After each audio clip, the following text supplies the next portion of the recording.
I spent nearly 5 years in corporate making a dying, waking up feeling this sense of meaninglessness, opening my calendar, seeing these meetings that I just didn't give a shit about. In my mind, I was thinking, once I retire, that's when my real life is going to begin. And so while I was waiting for my real life to begin, I was escaping into things like video games, pornography, and I would just think, how many more days, how many more years do I have to wait?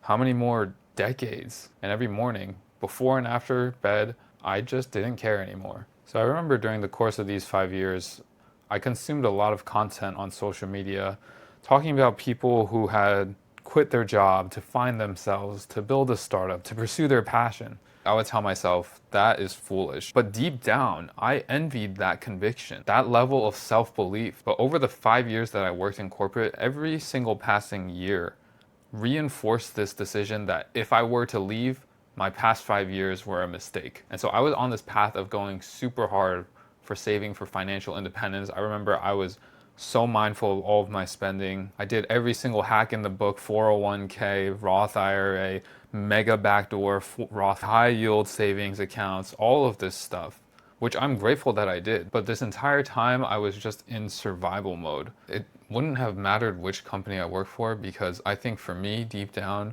I always wanted to live that life that is true to myself, doing some form of entrepreneurship, some sort of creative work like what I'm doing now, having agency of my life. And that's not to say that I didn't want to work. Originally, I thought that was the case because I simply hated work so much. But when I really thought about it, when I played video games, I could play video games for 12, 14 hours a day nonstop. I'm a grinder. But there was this false belief in me that said that I'm lazy because I simply just couldn't bring myself to do corporate work, because this work to me, while it's in software engineering, while I'm coding, something that I do enjoy doing, it was under this corporate machine working on these like B2B products. I tried to work, I couldn't work at my max capacity. I did enough to get by. I was still able to get a promotion. And so I worked how much I needed to, but nothing more. And I kept progressively working less and less over the years because I simply mentally couldn't bring myself to do it. Meanwhile, guilting myself for being lazy, subconsciously telling myself that I don't respect myself enough to do what I actually want to do, that I don't have the agency, I don't have the self-belief to take a bet on myself, and on the fundamental level, trading the essence of my life for a path that I never consciously chose. When I first started working at American Express, I thought maybe it's just the job, maybe it's just the company. Google, Facebook, Amazon, those are the dream companies. That's where you go if you want to like make it. And so I went to Google after a year and a half. And then at first I was like, yeah, this is great. My parents are happy. There's free food in the office. There's free snacks in the office. Everyone is validating me and saying, wow, you got into Google. It was great at first for the first few months, but then you realize that no matter how much you're getting paid, it's still a job in the end. It's still corporate in the end. You're still putting on a mask when you go to work. You're still working for something that you probably don't actually believe in. Because of all these external things, because my parents were happy, because I thought I was supposed to be happy, I fought through it for another 3 years. And the whole time I was just white knuckling my way through work. And the longer I did that, the more I reinforce those thoughts that I don't believe in myself, I don't have agency in my life. This topic around agency, I found that people typically fall into two archetypes. First is what I call sleepwalkers. These people either accept they're trapped or avoid thinking about the fact that they're trapped altogether. They use consumerism and escapism to cope, trading their future for comfort in the present. That's where I was before I started working. And number two, the second archetype is strategists. Strategists take advantage of the rules within the system to become financially independent. They sacrifice short-term pleasures to invest in a future life of freedom. They do this by maximizing their earnings, reducing their expenses, and increasing their status. After I graduated school and became disillusioned with corporate, I fell into this group of category of people when I started pursuing financial independence, because I realized most people work 40 years. I'm talking about people who are born in America, go to school, have their tuition paid for by their parents, as privileged as I am, yet they still end up working for 40 years of their life in a job that they never actually like. And it was in 2024 when I started realizing that there's this third archetype of person that we largely don't even realize before I talk about them, I want to talk more about the second group of people, the strategists. And while I think this archetype is perfectly fine, it's a completely fine way to live, there's no right way to live.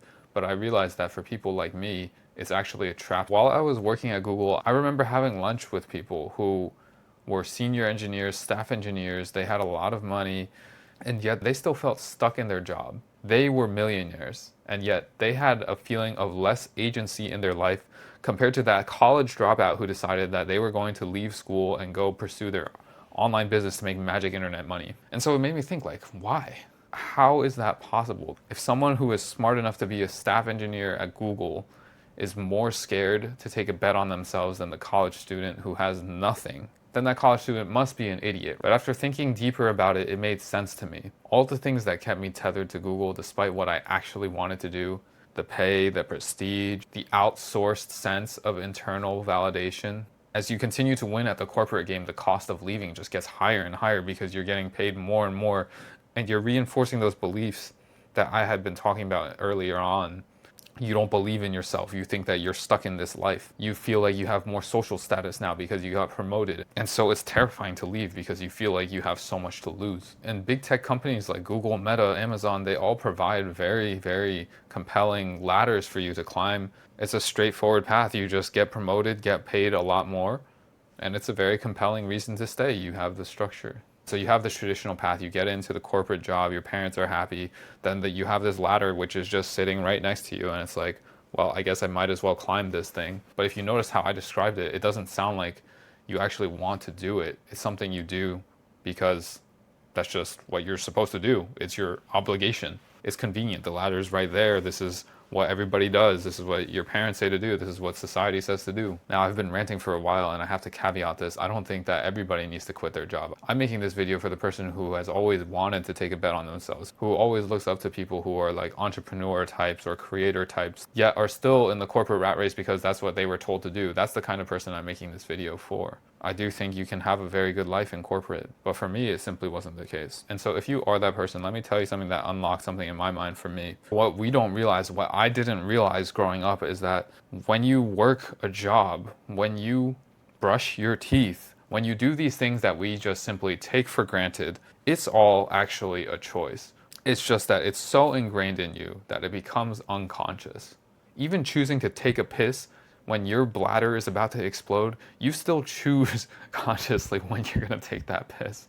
My point is that working your job is a choice, but you might have reinforced in your head so long, the same way that I did, that this is the only path and your only way out is to be a strategist and to do financial independence and all that stuff. But the problem is that we don't realize that there are people who have proven that you can survive outside of the traditional system. The examples I'm going to give are people who are financially successful entrepreneurs, because we glorify entrepreneurs. If you decide that being a monk is the most aligned version of your life, then go do it. Why are you working for a company? I have actually thought about this. I think that if I were to have no other choice but to go back to corporate for whatever reason, I would rather be a monk. That was the conclusion I came to when I went on a 10-day meditation retreat. I thought being a monk is a totally valid way of living.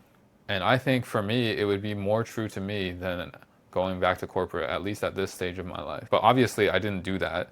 And I would say that most people wouldn't do that. So let's go over the types of people who are the third archetype. People who are high agency, the ones who bend reality around them instead of the other way around. And so one of these types, Peter Levels, he started founding solo software as a service. He makes millions of dollars a year now after having grown his audience on X, and he makes a lot of AI SaaS apps. He just lives as a digital nomad. Dan Koe, the guy who inspired me to start writing a newsletter, he's a creator who has made a lot of money and now is making his own SaaS app as well. He does well over $3 million of revenue every year, and for the most part, he runs the business by himself. Maybe a different kind of example, but Chloe Ting, someone who is doing online fitness instruction and I am sure is making a boatload of money. And Chris Williamson, one of the guys who I listen to his podcast a lot on Modern Wisdom, he was originally a club promoter. He did reality TV on Love Island, and now he's doing this introspective, intellectual podcast with some of the biggest names in the world. Naval Ravikant, Jocko Willink, Alex Hormozy. I'm not saying that these people are living the right way, but they have shown that it is possible to take agency over your life, to get off of the default path, to survive outside of the default path. But for some reason, this whole time, I never believed that it was really possible. I didn't think that I could be a high agency person. I couldn't even bring myself to just accept that I didn't want to work my job. I kept telling myself I did want it. One of the mental models that I really liked from Alex Hormozy was the analogy of winning the lottery. And the story he gave was that there was one day where he bought the lottery ticket. And as the lottery drawing got nearer and nearer, he started to get worried.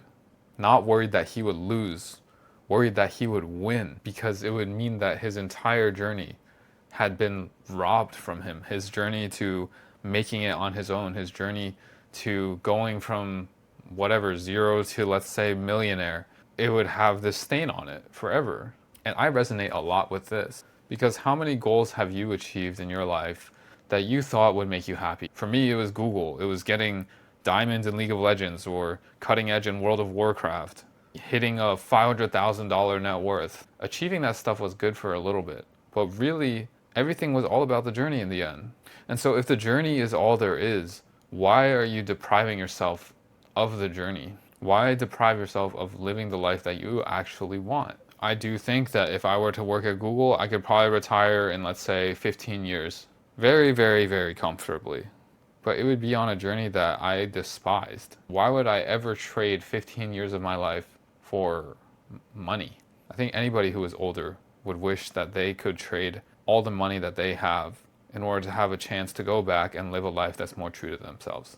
And in fact, the number one regret of dying people is, I wish I lived a life that was true to myself. And so let me walk you through my actual decision-making process based on everything that we've talked about so far to actually make that choice. And I would say that the very first step is to become aware that it is possible through those people that I mentioned, through so many people on the internet who have done it, and then accepting that reality is right in front of your eyes. If you want an early example of someone who's not already on step 10 of their journey, I'm on step 1. Just over 70 days ago, I started posting online. I'm now a creator, and I have over 100,000 audience across all my platforms. I'm not just talking the talk here, I'm walking the walk. I don't know if I'm going to fully succeed or not, but I have seen that when you actually put your mind to something, when you actually start trying something, when you actually accept that you have the choice to bend reality and not the other way around, you start doing it. So now the next step, define a life's vision. I know that sounds very grand and you might not even know where to start. So there's actually 2 ways to do this. And the first approach is the one that I took, which is never thinking about it until it's too late, until the pain was just so bad that I literally didn't care that I was alive. You can get to that point, and at that point you will be forced to change. You will be forced to figure out what it is that you don't want in life. And ironically, that's one of the best ways to find out what you do want in life. And so for me, that took the form of, I do not want to be working a corporate job. I've tried it. I've tried to force it into my life so much.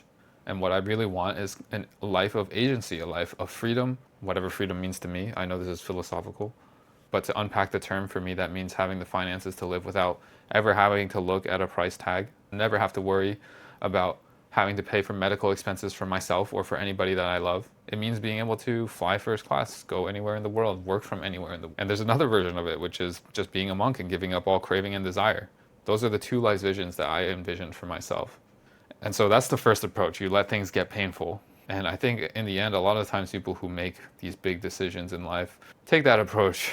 Maybe it's just an unteachable lesson, I don't know. But the second approach that I would recommend, and that I wish I knew before I got to that point, is to ask a few questions. One that I would ask my past self would be, do you wake up with a sense of purpose?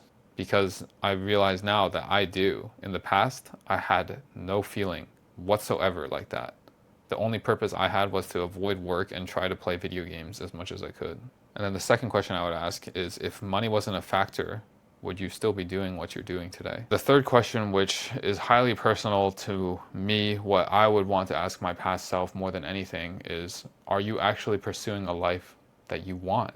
Or are you just living in hopes of less bad? If you've watched this far, I'm guessing that you probably are considering leaving your job. You probably are wondering if your purpose is something greater than whatever it is you're doing right now. So I can tell you what happened for me as someone who started working for Google, which was a dream company since I was young, and I walked away from that company and I was making over $300,000 a year. And so this is what my life has looked like for the past 70 something days.